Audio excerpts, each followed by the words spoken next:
My daughter will be happy because she's going to be Mrs. Miller. Hindi ko nagawang sagutin si General nang lapitan niya ako at niyakap na mahigpit. Basag na basag rin ang boses niya at may suot na salamin tulad ko para takpan ng pamamaga ng mga mata. Thank you for loving her till the end of her life. She's maybe dead, but she will always be alive inside my heart. My heart is her home. Naibulong ko. But you don't need to do this. Hindi mo kailangan gawin ito dahil baka may babae magmahal sa'yo at mahalin mo pabalik. Bakas ang pag-aalilangan sa boses niya. Marahas akong umiling. No, ginagawa ko to hindi dahil kailangan ko, di dahil sobrang pagmamahal ko sa kanya. At wala na akong babae mamahalin pa. Buong buhay ko bukod sa kanya. May babae magmahal sa akin pero hindi ko may babalik ang pagmamahal na para lang sa Inday Diyos ako. Puno ng diin ko sagot. May pinalidad. Handa ako tumandang binata na mag-isa. Hindi na siya nagsalita pa. Ngumiti sa akin ang pare bago ito nagsimula sa panibagong seremonya. A wedding ceremony. Kasal namin ng Inday Diyos ako. Hindi ko inalis sa mga mata ko sa maganda mukha niya na payapang natutulog. Mahigpit kong hinawakan ang kanyang kamay at dinama ang kanyang mga daliri. Malamig na ang kanyang katawan pero hindi nito napigilan ang kagustuhan kong maramdaman siya. This is the last time so I will treasure it till we met again. I love you, my goddess. Hanggang sa dumating ang pagsasabi ko ng vow, ay iyon ay binubulong ko sa kanya. The wedding vow. Tugon ng pari. Lumapit sa akin si Daddy na nakangiti ngunit ang mga matay lumuluha. Iniabot niya sa akin ang pulang kahon at nang buksan ko iyon ay mahigpit ko siyang nayakap sa sobrang pagpapasalamat. Laman nito ay magkaparas na singsing na napakaganda sa paningin ko. Kung nakikita mo ito, alam kong magugustuhan mo. I am very proud of you, my son. Bulong ng ama ko. Thank you, Dad. Muli kong hinawakan ang kamay ng Inday Diyos ako nang matapos kong bitawan si Daddy. May ngiting kumuwala sa mga labi ko pero ngayon ay totoo yun dahil masayang-masaya ako na maikasal sa kanya ngunit kaakibat pa rin ito ang luha. Nagsimula ako magbitaw ng vow ko habang dahan-dahan ko isinusuot sa kanya ang singsing. I call you my Inday Diyos, my goddess, because you are my everything. Mahal kita at kahit kailan ay hindi kita bibitawan. I'm sorry for all the pain and heartache I've caused. I'm sorry for not being with you right now, my goddess. But I promise I will come with you anytime soon. Please, wait for me. Rinig na rinig ko malakas na iyak ni Mommy nang marinig niya mga sinasabi ko. I really know that I am being selfish right now dahil hindi ko iniisip ang mararamdaman ng mga tao nagmamahal sa akin pero hindi ko mapigilang sabihin ng kung ano ang nasa puso ko ngayon. This is too painful for me. I remember once how I told myself that I did not believe in love. I will never forget those times until that I did not think you will come to my life. And as time went by, being with you, your love made me believe. Nagawa mo akong paniwalain sa isang bagay na hindi ko magawang paniwalaan noon. Wala na akong boses, ngunit ipinagpatuloy ko pa rin ang pagsasalita. This is my wedding vow for her at gusto ko lahat sila ay marinig at malaman kung gaano ko kamahal ang Diyos ako. The feeling hit me the moment we made eye contact in a fast food chain. It was so immediate and powerful, far deeper and inexplicably beyond any calculation of time and place. I can't describe a feeling like that. You can't replicate it or force it. You just let it flow in and around you. You'll go where it takes. And I don't know that my love for you is beyond the word itself. Hinalikan ko mga daliri niya at mahigpit na niyakap ang malamig niyang katawan. I feel truly blessed because I found a love with you that transcends and grows despite of everything. Until today, the day that I told you I love you, the day that I knew I was going to marry you, that was the best day of my life. This is the best day of my life. My life with you, my goddess. Inday, Diyos ako. Pagkatapos ko sabihin ng mga katagang iyon ay dinampian ko ng halikang kanyang mga labi. You are my life, and you've showed me more love than I've ever known. I really love you till the day I die. Niyakap ako ng mga kapatid ko na nagsisiiyakan din. Lahat kami umiiyak pero sa lahat ako ang pinakamalakas na nagulhol. Pagod na ang buong katawan pero hindi ang puso ko. Tumitibok pa rin ito para sa Inday Diyos ako. Isinuot ko ang isa pang singsing sa daliri ko't buong puso kong hinalikan iyon habang tinatanaw na nagsimula ng ibaba ang kabaong kung saan siya nakahiga. Simbolo na ililibing na siya. To be your husband is the best gift for me. This is my happiest, at the same time, most painful day of my life. I love you, my wife. My Inday Diyos. My goddess. Please wait for me until we meet again.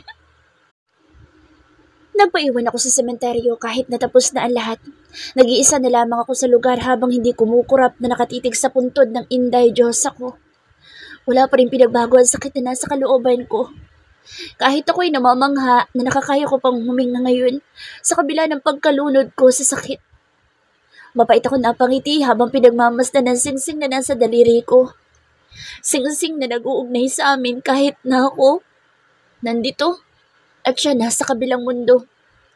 Too much pain, too much heartache, too much suffering. Alam mo bang nasasaktan ako ngayon dahil iniwan mo ako ng ganito kaaga? Pinahid ko ang mga luhang nagbabadya na namang umagos sa mga mata ko. Hinaplos ko ang pangalan niyang nakaukit. Caroline Grace Chu Miller. Napangiti ako nang mabasang gadugtong na ng pangalan niyang apelido ko. Asawa ko na siya at kahit sa kabilang buhay ako ang nagmamayari sa kanya. Bukas na pala ang birthday mo. Wala akong kasama magsa-celebrate. Ramdam na ramdam ko ang malakas na tibok ng puso ko habang nakatanaw sa puntod niya. Dapat kasi talaga hindi mo ako iniwan eh. Wala na akong mayayakap kapag pagod na ako sa trabaho. Wala nang kakagat sa akin kapag sobrang nakakainis ako. Wala na akong sasabihing mahal kita dahil wala ka na. Napailing ako nang hindi ko na nagawang pigilan ang mga luha ko. Lumuluha akong humiga sa tabi ng puntod niya at niyakap iyon. Wala akong pake kahit na napakadumi na ng suot ko at ngayon, humiga pa ako sa damuhan. Yakap-yakap ko siya habang nakatingin ako sa kalangitan. Maaliwalas na maaliwalas. Puting-puti ang mga ulap at kulay asul ang iba pang nasasakupan na tila masayang masaya. Samantalang ako nagdurusa. Nakangiti akong iniisip na umakit na siya ngayon doon at kahit kailan ay hindi ko na makakasama. Yun ang katotohanan pero hindi ko magawang paniwalaan dahil alam kong buhay na buhay siya dito sa puso ko at walang makapapalit sa kanya na kahit na sinong babae. I love my wife. At paalam, Inday Diyos ako. Bulong ko at muling hinayaan ang pagpatak ng aking mga luha. Cut! Good take, Tres! Mabilis akong bumangon mula sa pagkakahiga sa damuhan at nakangawing pinahid ang mga luha ko nang marinig ang sigaw ni Angela. Pinagpag ko ang buho ko habang naglalakad papalapit sa kanila na nagsisipa, lakpakan at nakatutok ang mga mata sa camera. Grabe, boss! Ang galing niyo palang umarte. Bakit hindi kayo nag-artista? Salubong sa akin ni Rico at mabilis akong inabutan ng tubig at panyo. Natatawang umiling ako. Hindi ko gusto maging hassle ang bawat araw ko. Isa pa, wala akong hilig doon. Napilitan lang ako kasi kailangan. Mas magaling kayo kay Boss Second. Sabi niya pa kaya tuluyan ako natawa. Hoy, ano sabi mo ha? Mas magaling ako dyan, no? Ako nga sana gaganap kaso ayaw ni Queen. Sabat na Second na nakalingkis na naman sa asawa na abala sa pakikipag-usap sa mga cameraman. Pasensya na po. Yumuko si Rico kaya tinapik ko ang balikat niya at tinanguan. Nice take, Tres. Mukhang mananalo ang entry natin. Nakangiting tugon ni Angela. Napapakamot sa batok nang umisi ako. Ang heavy naman kasi ng drama tapos kwento pa talaga namin. Kaya nadama ko. Huwag ka nga ngumiti sa kanya, Queen. Saway ni Second at tinakpan ang bibig ng asawa. Napapailing na lang ako sa asta niya. Akala mo naman aagawin ang asawa niya. Naputol ang usapan namin na makarinig kami ng maharurot na motor at mabilis yung pumarada sa harapan namin. Biglang sumeryoso ang mukha ko at kunot noong bumaling sa kanya. Malalaki ang hakbang na lumapit ako at walang pag-aalilangang pinangko ang may-ari nito para bumaba. Shit! Ang tigas talaga ng ulo mong babae ka! Inis na tugon ko bago inalis ang suot niyang helmet. Sinalubong ako ng nakangisi mukha ng asawa ko na pulang-pula na naman ang lipstick. I miss you, intoy ko. Paglalambing niya, tinampian ako ng magaang halik sa labi. Nagdulot iyon ng kakaibang tibok sa puso ko tulad ng natural na epekto niya sa akin. Pero hindi ako nagpadala sa paglalambing niya. Yun ang palagi niyang sandata kapag alam niyang sasermonan ko siya. Tinaasan ko siya ng kilay kaya napanguso siya. Agad kong iniiwas ang tingin sa labi niya bago pa magbago ang isip ko at lamukusin na lang siya ng halik imbis na pagsabihan. Itinuon ko ang atensyon ko sa buhok niyang nagulo dahil sa helmet. Di ba sinabi ko sa'yo huwag mo na gagamitin ang motor na iyan? Paano kung mapahama ka? Ayos sana kung mabagal ka magpatakbo pero hindi dahil parang palagi ka nasa kadera kapag nakasakay ka dyan. Pasensya na nga. Ungot niya at taglambitin sa leeg ko at dinamba ko ng yakap. Kahit inis ako sa kanya ay mabilis ko naman siyang inalalayan dahil baka mahulog at masaktan pa na ayoko mangyari. Ipinalupot niya ang mga hita niya sa bawang ko kaya napahawa ako sa pangupo niya. Lihim ako napangiti nang paghahalikan niya ako sa leeg habang panay ang hingi ng pasensya. Naboard ako sa headquarters. Isa pa, mabagal lang naman pagpapatakbo ko. Anya habang sinisiksik ang sarili sa akin. Yung lipstick mo kakalat na naman sa leg ko. Sit ako na kunwari hindi pa rin natitinag na kahit ang totoo ay agad na nawala ang inis ko sa katigasan ng ulo niya. At isa pa, ay wala sa akin kung kumalat palagi ang lipstick niya sa balat ko. As long as siya ang humahalik ay ayos lang. Malakas sa loob niyang gumawa palagi ng kalokohan dahil alam niyang konting lambing niya lang, natitibag na lahat ng sermon ko sa kanya. Isa pa hindi ko naman siya kayang tiisin. Sorry na, okay? Intoy ko, sorry na. Ikanulong niya mukha ko sa palad niya at mariin akong hinalikan sa labi. Tuluyan na akong napangiti habang magkalapat ang mga labi namin. Oo na, alam mo talagang kahinaan ko, kaya ang tigas ng ulo mo. Ako naman ang humalik sa kanya. Basta, ito na ang huling pagkakataon na gagamitin mo yan. Tugon ko. Nakita ko ang pagsilay ng nakakalokong ngiti sa labi niya. At alam kong may naiisip na naman siyang kalokohan. Really? Ito na ang huling pagkakataon ko na gamitin ang motor ko? Tumango ako pero natigilan ang ilapit niya ang bibig sa tenga ko. Akala ko ba favorite mong posisyon kapag sa motor tayo nagme-make love? Dumampi ang labi niya doon at mapang-akit na hinipa ng gilid ng leeg ko. Mariin kong nakagat ang labi ko at napahigpit ang pagkakayakap ko sa bawang niya. Mamaya ka sa akin. Balik-bulong ko at kinagat ang labi niya. Napasinghap siya na sadya kong idiin ang mga hita niya sa bagay na nabuhay agad sa gitna ng mga hita ko. Dahil sa pang-asar mo sa akin ngayon, hindi kita patutulugin mamaya. Napangisa ako nang mawalan siya ng kibo. Ulan tulugan mamaya, hindi Diyos ako. Natawa ko nang makitang pulang-pula na ang buong mukha niya. This is the reason why I really love her. At araw-araw ako mas lalong nahuhulog sa kanya. Malakas siya mang-akit at mang-asar pero kapag tinutuo ko na ay umaatras siya. Muli ko siyang hinalikan at binulungan sa pagitan ng mga labi namin. Be ready. Later. Langya, mamaya na yan. Maraming tao. Mahiya naman kayo dito. Dinig ko ang inis na sigaw ni Second pero hindi ako nag-abalang bitawan ng asawa ko. Uba na ako. Ungot niya at iginagalaw-galaw ang mga paa dahil nakita niyang lahat ng tao sa set ay nakatingin sa amin at ang iba'y kumukuha pa ng litrato at video. Don't be shy. Alam ng buong mundo na ang Diyos ang karga ko ngayon ay isang Mrs. Third Miller. Tugon ko nang maibaba ko siya. Bago pa man siya makalayo sa akin ay agad ko na ipinulupot ang braso ko sa bawang niya. Handel, hindi pa ako tapos sa sermon ko sa'yo. Lalo at hindi ko gusto ang suot mong damit ngayon na halos wala ka naman ang itinatago. Conservative nang ang dating eh. Angal niya habang masamang-masama na ang tingin sa akin. Kinunutan ko ulit siya ng noo habang pinapasadahan ang tingin ng itsura niya. Isang short shorts na maong ang suot niya. Sports bra na pinatungan ng see-through shirt.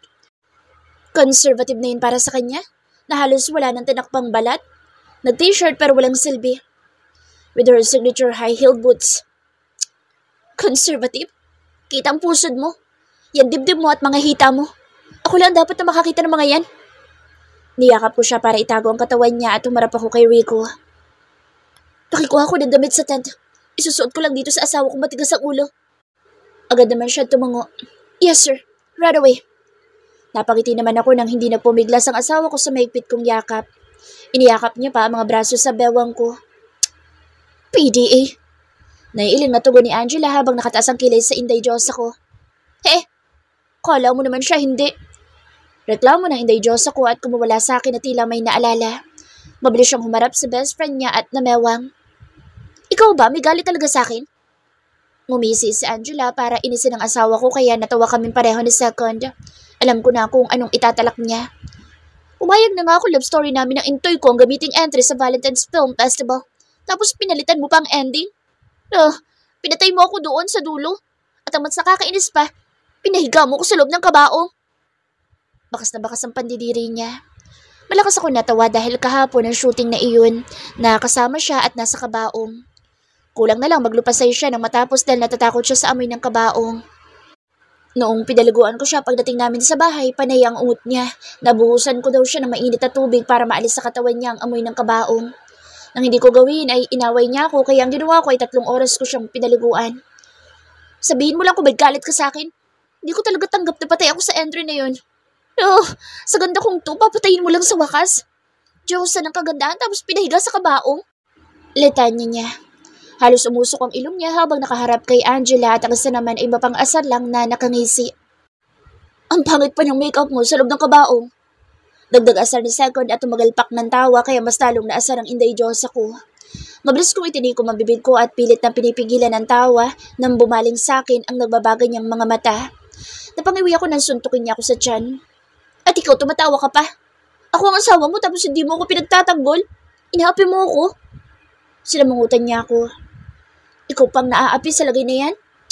Kawawa nga yung stress dahil ikaw naging asawa niya. Asar pa ni Angela. Umiling ako para sa inyo saan siyang tigilan na ang pang-aasar pero hindi siya nakinig. Agad kong pinagsisihan ang pang-aasar sa Inday Diyos ako na makitang nakatitig lang siya sa mukha ko at may nangingilid ng luha sa mga mata. Talaga bang kawawa ka kasi ako naging asawa mo? Seryosong tanong niya. Sinamaan ko ng tingin na mag-asawa na nagtatawanan. No, huwag kang... Nagsisisi ka na ba? Na ako naging asawa mo? Tanong na naman niya na hindi pinatatapos sa sasabihin ko. Of course not. Walang pag-aalilangan kung sagot. Akmang aalis siya nang mahigpit ko siyang yakapin. Wala pa rin pinagbago. Nagwawala pa rin ang puso ko dahil malapit na malapit siya sa akin. Hinalagan ko ang noon niya at ngumiti. Kahit kailan ay wala akong pinagsisisihan dahil ang maging asawa kang pinakamaganda nangyari sa buhay ko. Ikaw ang buhay ko kaya paano ako magsisisi kung ganun? Para ko na rin sinabing ayoko nang mabuhay. Hinuli ko ang tingin niya at pinunasan ng mga luhang malapit nang bumagsak sa mga mata niya. Ang ayoko sa lahat ay ang nakikita siyang umiiyak. Nasasaktan ako. Mahal na mahal kita at ni minsan hindi ko naisip na darating ang araw na magsisisi ako dahil ikaw ang tinitibok ng puso ko. Napanguso siya pero kita ko nagpipigil siya ng ngiti. Nanggigigil kong kinagat ang labi niya. Ikaw ang Inday Diyos ako, remember? Kahit napakadaldal mo, makulit ka, matigas ang ulo mo dahil palagi mong ginagawa ang gusto mo. Kahit iyakin ka at minsan mas lalaki pa sa akin makipagsuntukan. Kahit paulit-ulit ako nagsasalo sa mga lalaking tumitingin sa'yo. Lalo kapag ganyan ang suot mo, ay hindi ako nagsisisi na dumating ka sa buhay ko. I love you. Inday Diyos sa kita at wala akong balak na pagsisihan ng mga bagay at pangyayari sa buhay ko na kasama ka. Ang swerte ko nga, dahil sa dami na lalaki sa mundo, ako ang minahal ng reincarnation ko ni Aphrodite. Ang Diyosa ng pag-ibig at kagandahan. Natawa ako nang marinig ang hagikik niya at paglalaro ng mga daliri niya sa labi ko. Pinapakilig mo ako? Bulong niya. Mas gusto ko nga yung kiligin ka, para alam mo na. Landi mo. Lumingala siya sa akin dahilan para magkasalubong ang tingin namin. Alandi talaga ako kasi ikaw nilalandi ko.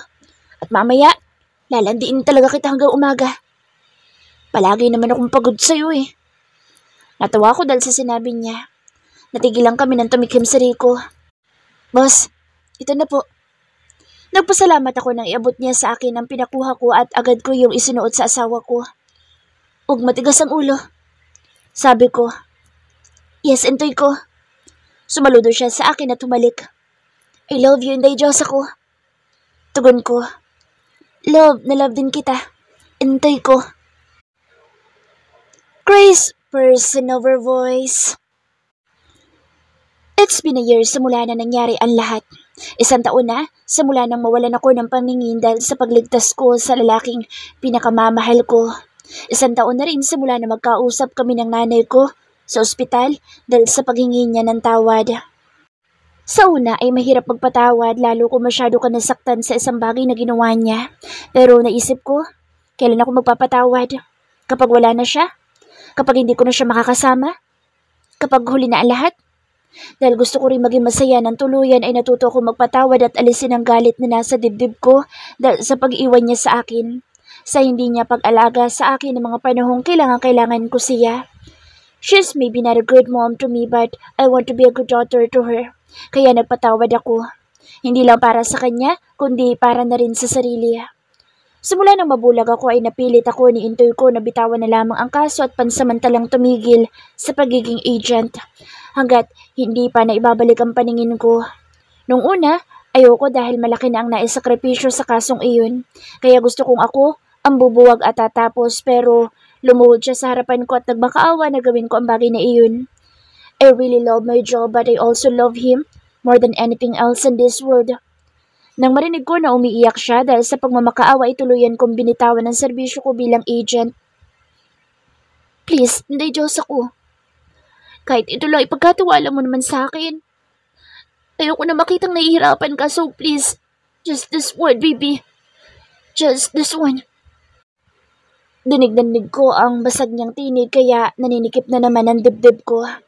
Kinapa ko siya sa akin tabi habang nasa kama ako nakaupo. Inabot ko ang gwapo niyang mukha at ako mismo ang nagpunas ng mga luha niya. Hindi ko man iyon makita ngayon ay hindi pa rin nababawasan ang sakit sa kalooban ko dahil alam kong umiiyak siya. Huwag kang umiyak. Pagtatahan ko sa kanya habang patuloy sa paghaplos sa kanyang mukha. Ramdam ko ang pag-iling niya at mahigpit na paghawak sa mga kamay kong nasa pisngi niya. Ang mga labi niya ay gumawa ng maliliit na halik sa palad ko. Kung ang umiyak at lumuhod sa harapan mo ang paraan para bitawan mo ang kaso, ay gagawin ko. Alam kong parte iyon ng buhay mo at mahal mo ang trabaho mo pero sana ngayon mas unahin mo naman ang sarili mo. Nakagat ko ang aking mga labi at mapait na ngumiti. Hindi sigurado kung makakakita pa ako. No, don't say that. Lahat gagawin ko para makakita ka ulit. Pupunta tayo sa iba't ibang bansa kung kinakailangan para humanap ng magaling na doktor. Maagap niya sagot at mahigpit ako niyakap. Ayoko mang maging pabigat sa kanya at gusto ko na lang na lumayo ay parang hindi ko kaya dahil iniisip ko pa lang nasasaktan na ako. Bibitawan ko ang kaso para sa'yo pero gusto kong ipangako mo sa akin na hindi ka naiiyak. Nasasaktan ako kapag naririnig o nakikita kita lumuluha.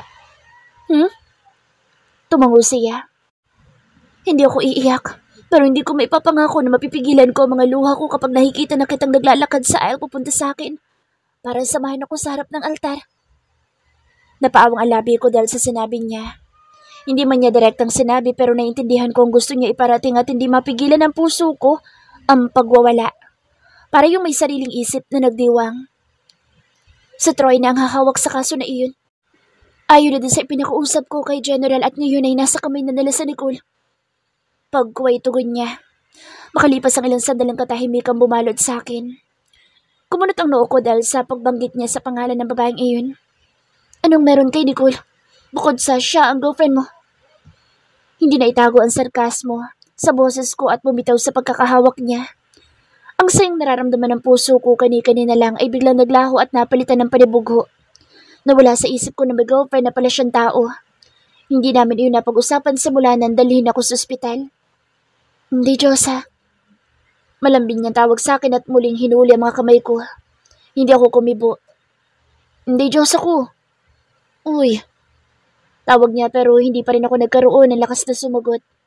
Nagpipigil lang ako ng ngiti dahil sa pagtawag niya sa akin ng endearment na puro kahihiyan kapag naririnig ng iba. Pero kapag siya ang tumatawag ay para akong bulating binuhusan ng asin. Bakit bigla kang tumahimik? Ungot niya pa at sinapo mukha ko at kinulong sa mga palad niya.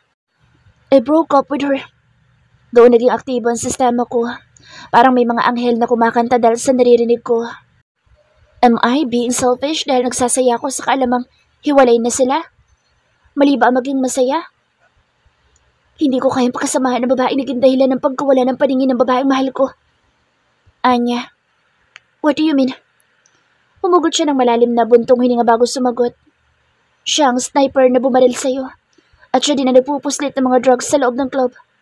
Isa siya sa mga tauhan na miyembro ng sindikato. Naikuyom ko ang mga kamao ko dahil sa mga nalaman. Hindi Diyos ako. Bumalik ang diwa ko mula sa malalim na pag-iisip ng naramdaman na mahigpit na yakap ni Intoy ko sa bawang ko. Sagot ko. Bakit tahimik ka? Malambing niyang bulong at mas lalo nagsumiksik sa katawan ko. Pareho na kami nakahiga ngayon sa kama at hindi ko na malayang kanina pa siya naglalambing at alam ko na ang inuungot niya. Naalala ko lang nangyari, years ago. Sagot ko. Kinabig niya akong paharap sa kanya at sinalubong ako ng namumungay niyang mga mata ngunit seryoso. What about it? Gumaba isang kamay niya sa hita ko lantad na lantad dahil inalis niya ang kumot. Itinabing ko doon. I'm wearing his big shirt at aking panty lang ang nasa loob noon. No bra. Naisip ko lang, paano ko naging totoo ang nasa script ng Valentine Film Festival entry niyo? Sa naging wakas na love story natin. Yung ginawang script ni Angela? Hindi ka agad siya umimik at nakatitig lamang sa mga mata ko. Paano kung totoong nakidnap ako tapos ang nanay ko naging leader ng sindikatong nasa hawak kong kaso? Paano kung totoong ginahasa siya ni Uncle dahil minahal siya nito? Paano kung totoong hindi sila magkapatid? Paano kung totoong namatay? Agad niyang sinalubong ng halikan labi ko kaya hindi na natapos ang sasabihin ko. Kaya ko pang isipin na totoong nakidnap ka? Na totoong leader ng sindikato ang nanay? Na totoong ginahasa siya ng uncle mo? Na totoong minahal niya ito at hindi sila magkapatid pero isiping mamamatay ka at iiwan ako ay hindi ko kaya. Seryosong tugon niya at hinagkan ako sa noo ko kaya napapikit ako. Huwag mo nang isipin ang bagay na iyon at script lang iyon ni Angela. Ang mahalaga, alam natin na ang totoo lang sa story ang iyon. The rest is only part of the entry. Tumango ako dahil tama siya. Siguro ay paranoid lang ako dahil alam kong hindi malabo mangyari ang lahat ng iyon dahil sa klase ng trabaho ko. 1 taon na nakakulong si Nicole at napagtagumpayan na ni Troy ang kasong iyon. Kaya wag mo na isipin. Anya. Pagkatapos umamin ni Nicole noon kung sino ang mga kasamahan niya ay naging madali kay Troy na buwagin ang sindikato sa tulong na rin ng team niya. Nakulong si Nicole habang nadakip naman ang pinuno nila. Gusto ko man tumulong noong mga panahong iyon na hindi ko nagawa dahil yun din ang pagkakataon na lumipad kami papuntang US para operahan ako at halos 3 buwan ang itinagal namin doon upang hintayin na tuluyan ako makarecover. And a month later ay nagpropose siya sa akin at nagpakasal kami. Nagkaroon ng epekto sa akin ng ganoong karanasan ng buhay ko. Madalas akong dalawin ng masamang panaginip noon at nagkakaroon ako ng phobia sa dilim pero lahat ng iyon ay nalagpasan ko dahil ni minsan na hindi umalis sa tabi ko ang Intoy ko. Simula nang mabulag ako at muling makakita ay hindi niya ako iniwan dahilan para mas lalo ko siyang mahalin. Everything is in a perfect place na, may Inday Diyosa. Kaya wag mo nang isipan niyon. Sabi niya pa at muli akong binigyan ng magaang halik sa labi. I know. Naisip ko lang naman dahil curious ako. Ano nga bang gagawin mo kung namatay ako? Sinamaan niya ako ng tingin at alam kong hindi niya gusto naging tanong ko. Naglalambing ako yumakap sa kanya. Sige na, sugutin mo. Gusto ko lang malaman. Ungot ko. Napangiwi ako ng kurutin niya ang tungkay ng ilong ko. Basta, huwag mo na ulit itatanong sa akin ng ganyang bagay, okay? Napipilitan niyang tugon na agad kong tinanguan at binigyan siya ng matamis na ngiti. Natawa ko nang mapanguso siya.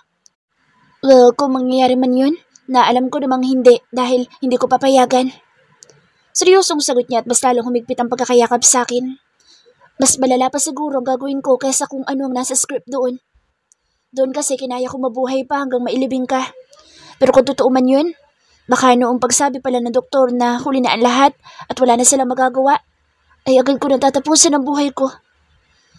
Hindi ko nakaimik dahil walang mababakas na pagbibiro sa mga mata niya na nanatiling nakatitig sa akin. Parang hinihigop ang kaluluwa ko dahil sa nakakatunaw niyang tingin.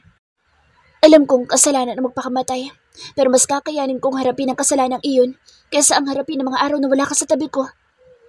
Umalpas ang luha sa mga mata ko dahil sa sinabi niya. Kahit siya ay nangingintab na ang mga mata dahil sa pagbabadya ng mga luha. Ang gagawin ko ay pakakasalan muna kita bago ako susunod sa iyo sa araw mismo na iyon. Ganoon kita kamahal, Inday Diyos ako. Nasa iyo ang buhay ko kaya kung mawawala ka, hindi ko na rin nanais na mabuhay.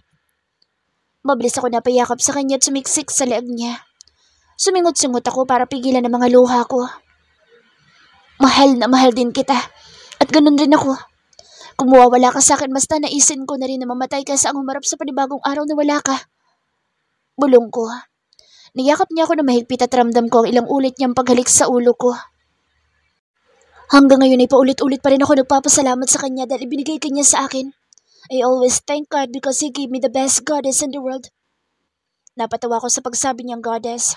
Siya kasi ang number 1 fan ko simula nang sabihin ko na Diyosa ako ng kagandahan.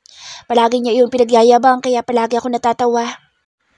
Parang kailan lang, nung isa lang akong pasaway na agent na napadpad sa bookstore at nakita ko ang mukha niya sa magazine at nadaanan sa kasagsagan ng traffic.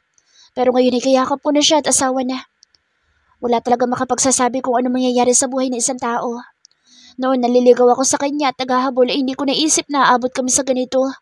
Namamahalin niya ako ng sobra-sobra tulad ng pagmamahal ko sa kanya. The pain and the heartache is worth it.